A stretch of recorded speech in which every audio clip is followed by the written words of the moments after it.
وہ اپنے ایمان لانے والوں کو یوں فرما دیتا ہے کہ دیکھ دنیا کے آخر تک میں ہر روز تمہارے ساتھ ہوں۔ آج جب ہم اس کے کلام اقدس پہ بیان کرتے ہیں تو وہ یہ بھی کہہ دیتا ہے کہ آسمان اور زمین ٹل جائیں گے لیکن اس کے منہ کی باتیں ہرگز آسمان ٹل جائے گا، زمین ٹل جائے گی لیکن اس کی باتیں ہرگز نہ ٹلے گی۔ ایسا اس کو ہوگا۔ بس ہم سنتے ہیں کہ کئی غیر مسیحی اس کلام کے بارے میں کہتے ہیں کہ شاید یہ بدل گیا۔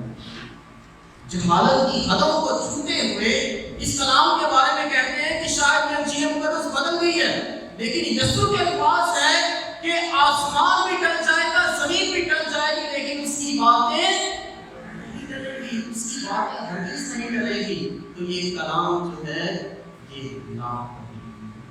یہ کلام جو ہے اٹل حقیقت ہے، تاکہ ہم ایمان میں زندگی گزار سکیں اور ایمان میں زندگی گزارتے ہوئے یسوع میں جی سکیں، اور جو یسوع میں جیتا ہے اس کی زندگی میں آج بھی کرشمات ہوتے ہیں، آج بھی عجائبات ہوتے ہیں۔ بے شک وہ مصیبت میں سے گزرے، بیماری میں سے گزرے، پریشانی میں سے گزرے، خدا آج بھی کام کرتا ہے اور پھر وہ ہوا کو جھڑک دیتا ہے اور جھیل سے بھی کہہ دیتا ہے کہ وہ خاموش ہو جائے۔